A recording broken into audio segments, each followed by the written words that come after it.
Aunque a veces nosotros no somos buenos, Él siempre es bueno con nosotros. Y aunque a veces nosotros nos podemos sentir solos en nuestras vidas, Él jamás nos abandona a nosotros. ¿Cuántos de los que están aquí saben que Dios permanece siempre fiel con nosotros? Y esa es la promesa que nosotros tenemos. Aunque nosotros fuéramos infieles, Él permanece siempre fiel. Y esto no es un permiso para pecar, sino por el contrario, es una manera en la que entendemos que en nuestra vida muchas veces vamos a fallar. En nuestra vida vamos a cometer muchos errores, pero Dios siempre está con nosotros. Y en esta mañana yo quisiera hablarles de un tema muy bonito sobre cómo Dios es capaz de hacer las cosas aún en medio de las situaciones más raras, aún en medio de los momentos más difíciles. Y me gusta muchísimo este cántico que recién entonamos, que dice: aunque no pueda ver, yo sé que tú estás obrando. ¿Qué tal si le ve el que tiene a la par suyo y dígale: aunque tú no lo veas, Dios está obrando? La Biblia nos habla que hace muchos años atrás el pueblo de Judá cayó en pecado adorando a falsos dioses. Nos dice el libro de Jeremías, el capítulo 2 y el capítulo 17 nos dice que tenía un problema el pueblo de Judá, que oprimía a su prójimo, que tenían esclavos, que trataban mal a las personas. Entonces Dios le dijo al pueblo: ¿saben qué? Yo voy a mandar un castigo por estas dos razones. Uno, porque ustedes tienen otros dioses, y dos, porque ustedes no aman a su prójimo. Y por medio del profeta Jeremías llegó donde él y le dijo: quiero que le digas al rey Sedequías que yo voy a destruir esta nación a causa del castigo de lo que están haciendo si ellos no se arrepienten. Jeremías llega delante de Sedequías y le dice: ¿sabes qué, rey? Dios va a castigarnos. Necesitamos arrepentirnos. Si nosotros no nos arrepentimos, va a venir el castigo sobre nosotros. De pronto los príncipes de aquel lugar, escuchando esto de aquí, dicen: ¿cómo es posible que si Dios nos ama puede enviarnos un castigo a nosotros? No vamos a escuchar esto de aquí. Oh rey, Jeremías está equivocado. Y dice la palabra de Dios que empezaron a llegar los caldeos y a sitiarlos, y cada vez llegaban más y más. Y el pueblo de Israel tenía miedo de salir y ya no tenían comida. La comida era escasa, ellos no podían salir a buscarla. Entonces Jeremías nuevamente, el rey mandándole a llamar, le dice: ¿qué tengo que hacer, Jeremías? Jeremías le dice: lo que puedes hacer simplemente es rendirte. El castigo va a llegar. Para que no haya tantas muertes, tenemos que rendirnos. Entonces los príncipes de aquel lugar le dicen al rey: esto es imposible. ¿Cómo es que nuestro Dios no nos va a respaldar? Y dice la palabra que tomaron a Jeremías, lo llevaron al patio de la parte de atrás, y esta vez ya no le pusieron en ningún calabozo, sino que le arrojaron en una cisterna. Y quisiera que me acompañe por favor con su Biblia a Jeremías 38, el versículo 6. Jeremías 38, 6. Entonces tomaron ellos a Jeremías y lo hicieron echar en la cisterna de Malaquías, hijo de Amelec, que estaba en el patio de la cárcel, y metieron a Jeremías con sogas, y en la cisterna no había agua sino cieno, y se hundió Jeremías en el cieno. Diga conmigo: se hundió. Se hundió. ¿Qué es lo único que hizo Jeremías? Hablarles lo que Dios le dijo. ¿Y qué hizo la gente con Jeremías? Le hundió en una cisterna. Ahora analicemos lo siguiente. En un tiempo de rebelión, cuando hay una palabra, en ese momento toman a Jeremías y lo ponen con sogas y lo mandan a una cisterna. Y esto era un pozo profundo, y dice que había cieno en ese lugar. El cieno es un tipo de lodo, pero es un lodo que huele muy mal. Es un lodo muy terrible. Y aquí nos dice: y se hundió Jeremías en el cieno. Imagínese por un momento usted la desesperación de Jeremías. da una palabra, hace las cosas bien, pero de pronto viene un momento de crisis en su vida. Parece que muchas veces este es un común denominador, ¿verdad? Y viene un momento difícil y toman a Jeremías y lo dejan ahí en ese pozo. Y nos recalca el autor, y se hundió Jeremías. ¿Cuántas veces usted se ha sentido que se está hundiendo cada vez más y más en algún área de su vida? Tal vez su familia está hundiéndose, tal vez en el trabajo, o tal vez el carácter que usted tiene. Dice, ¿sabe qué? Pastor, mi carácter a mí me hunde. ¿Sabe qué? Los pensamientos a mí cada vez me hunden más y más. Tal vez alguien dice, es que a mí me gana la batalla en la mente. Pero en este momento vemos que Jeremías estaba dando lo que Dios le había mandado, y Jeremías es arrojado a un pozo y cada vez se hunde. Véale un momento al que está a su lado y dígale lo siguiente: aunque te hundas, más fuerte, dígale, aunque te hundas, Dios es capaz de sacarte. Él no te abandona. ¿Cuántos creen que Dios no nos abandona aún en los pozos más profundos de nuestras vidas? Y Jeremías estaba en este pozo. Pero la pregunta es, ¿cómo salir de allí? Eran príncipes los que le habían abandonado en este pozo. No era cualquier persona. ¿Y sabe lo que pasó? Vinieron ellos donde el rey Sedequías y le dijeron, oye, tenemos que matar a Jeremías, está desanimando a la gente. Y este rey le dice, hagan lo que ustedes quieran con él. Cuando estudiamos del rey Sedequías, era un hombre de doble ánimo. Tomaba las decisiones y variaba de un momento para otro. Y yo me imagino que en ese momento la gente empezó a caminar cerca de allí y dijeron, ¿sabes qué? ¿Te enteraste? Jeremías está en un pozo. Tal vez el uno le decía al otro, bien hecho que Jeremías esté en ese pozo, eso le pasa por hablar de más. Quizá otro empezaba a juzgar y decía, quizá le pusieron en un pozo porque estaba en pecado, o quizá le pusieron en un pozo porque hizo cosas malas. Cuando nosotros entramos en momentos de crisis, o cuando nuestro carácter empieza a entrar en un momento de dificultad, quizá aplastando las ganas que tenemos de hacer las cosas, es cuando el enemigo empieza a hablar a nuestras vidas, y a veces por medio de otras personas. Usted ha escuchado quizá personas que dicen, él está en ese lugar por culpa de él mismo, o quizás se va a hundir más y más a causa de lo que él cometió.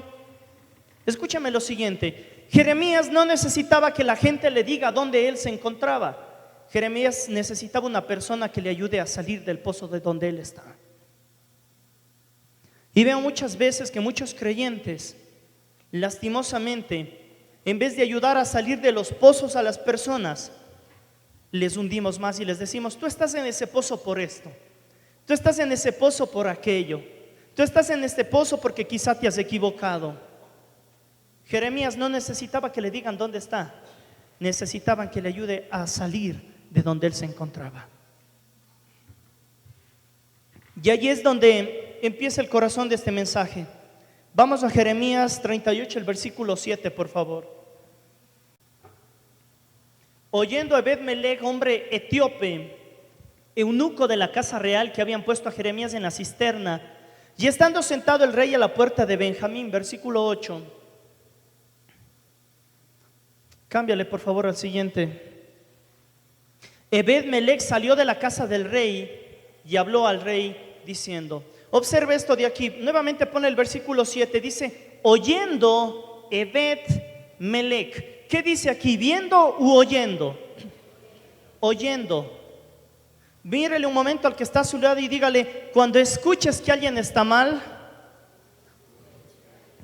necesitas orar por él. No dice aquí que él vio. ¿Qué hizo Ebed-Melech? Oyó que alguien estaba mal. Oyó que alguien estaba pasando un momento de crisis en su vida. Él ni siquiera había visto, había oído. Y dice, oyendo. Y aquí nos dice, hombre etíope. La Biblia nos habla que él no era del linaje ni siquiera directo de Abraham. Era un hombre cualquiera. Era como un hombre que quizá no tenía el temor de Dios como debería tener el pueblo. Pero sin embargo este hombre nos dice eunuco de la casa real. La palabra eunuco en la Biblia nos habla para un hombre que ha sido castrado, o dos, un hombre que está al servicio de un rey. En este caso nos dice alguien que estaba al servicio de la casa real, que habían puesto a Jeremías en la cisterna. Y allí va la primera cosa: oyendo, se acercó al rey. ¿Por qué me llama la atención esto? Porque el escritor nos hace énfasis de dónde era Ebed-Melech. Pero primero debemos saber qué significa Ebed-Melech. Ebed-Melech significa siervo del rey. Siervo del rey. Y nos dice, era un hombre etíope. Y la Biblia muchas veces nos resalta este tipo de frases para entender algo.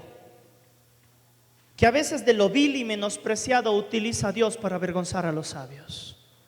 Un hombre etíope. Esto me recuerda cuando los discípulos traen delante de Jesús los 5 panes y los 2 peces y dicen, tenemos que alimentar a 5,000, pero ¿qué es estos 5 panes? ¿Quién es un hombre etíope? ¿Qué de bueno puede salir de Nazaret?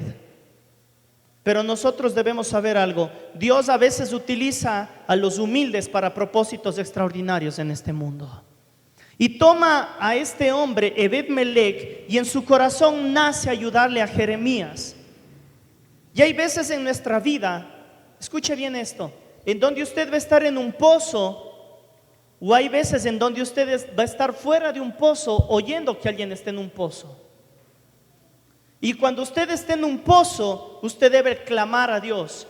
Pero cuando está fuera del pozo, usted también debe acercarse al rey para que tenga compasión de aquel que esté en el pozo. Y en esta vida a veces nos preocupamos tanto por nosotros que estamos fuera de un pozo que nos olvidamos de aquellos que están en ese lugar. Hay gente que necesita escuchar del amor de Cristo en sus vidas. Hay gente que necesita escuchar que hay salida para ellos. Y cuando usted se encuentre fuera del pozo, nunca se olvide que a veces usted también puede estar allí. Siempre necesitamos de los demás.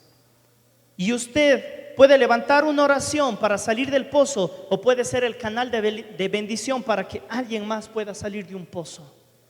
Y vemos que Ebed-Melech va donde el rey. Pon el versículo 8, por favor. Ebed-Melech salió de la casa del rey y habló al rey diciendo, versículo 9: mi señor el rey, mal hicieron estos varones en todo lo que han hecho con el profeta Jeremías, al cual hicieron echar en la cisterna, porque allí morirá de hambre, pues no hay más pan en la ciudad. Ebed-Melech hace algo muy inteligente. Él no va donde los enemigos. Ebed-Melech no va donde los que le echaron a la cisterna y no les dice, tengan piedad por favor, sáquenle de ese lugar. Él va directo donde el rey. Él va directo donde la persona que tiene máxima autoridad. Y me gusta la respuesta del rey. Versículo número 10, por favor. Entonces mandó el rey al mismo etíope diciendo, toma en tu poder, ¿cuántos hombres? 30 hombres de aquí, y haz sacar al profeta Jeremías de la cisterna. Yo quiero preguntarle algo a usted. ¿Cuántas personas se necesitan para sacar a alguien de un pozo? Tal vez 1 o 2. Pero ¿por qué 30? ¿Por qué necesitó 30 hombres? ¿Sabe por qué? Y esto, mientras hacía este mensaje, yo hoy día en la mañana meditaba lo siguiente: cuando usted empieza a clamar por alguien más, cuando usted empieza a querer ayudar a alguien más, el cual Dios tiene un propósito, el enemigo empieza a atacar también a su vida. ¿Le ha pasado alguna vez que usted ha clamado por alguien y ha visto problemas en su vida? ¿Y ha visto dificultades en su vida? Usted ora por alguien y el enemigo empieza a atacarle a usted también. Y aquí, por medio de este texto, podemos entender lo siguiente: Ebed-Melech necesitó de 30 hombres porque iba a recibir quizá ataque del enemigo. Llega con los 30 hombres hasta ese lugar y dice la escritura que tomó trapos y lanzó hacia donde estaba Jeremías. Vamos al versículo 11, por favor. Y tomó Ebed-Melech en su poder a los hombres y entró en la casa del rey debajo de la tesorería. Y tomó de allí trapos viejos y ropas raídas y andrajosas y los echó ¿a dónde? A Jeremías con sogas en la cisterna. Voy terminando. ¿Por qué tomó todo esto? Cuando pusieron a Jeremías en la cisterna, lo pusieron directamente con sogas. ¿Usted sabía que las sogas pueden quemar también? Así que tomó con mucho cuidado las cosas Jeremías, pensando en el bienestar de aquel hombre. Tomó estos trapos. Y vamos al versículo 12, por favor. Y dijo el etíope Ebed-Melech a Jeremías: pon ahora estos trapos y ropas raídas y andrajosas bajo los sobacos debajo de las sogas. Y lo hizo así Jeremías. Y después de esto sacaron a Jeremías del pozo. Versículo número 13. De este modo sacaron a Jeremías con sogas y lo subieron de la cisterna, y quedó Jeremías en el patio de la cárcel. Quisiera que pasen los músicos, por favor, acá adelante. Quiero decirle algo muy importante. Jeremías estaba en un pozo, y escúcheme esto con atención.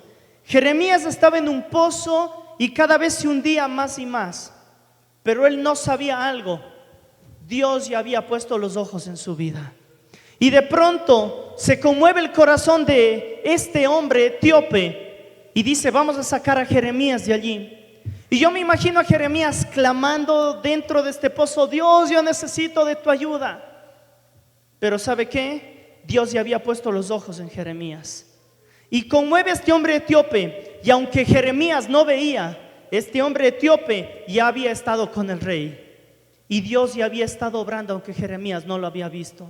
Y después de esto, este hombre etíope ya estaba con 30 hombres. ¿Y sabe qué? Dios estaba obrando. Y después de esto llegó el etíope con las sogas. Y cuando usted está en el fondo de una cisterna, a veces no puede ver lo que Dios está obrando fuera del pozo. Pero tenga la seguridad de algo: aunque usted no pueda ver, Dios siempre está obrando para el favor de nuestras vidas. Esto es poderoso porque podemos ver cómo Jeremías en el pozo solamente veía lodo alrededor suyo, pero Dios ya estaba obrando en favor de Jeremías fuera del pozo. Hoy quiero decirle algo, mi querido hermano. Puede que usted se encuentre como Jeremías, que se está hundiendo en este momento en algo. Puede que usted sienta que en su trabajo, su familia o algún conocido de usted se está hundiendo. Pero aunque usted no pueda ver, yo sé que Dios está obrando a favor de nuestra vida para traer lo que nosotros necesitamos.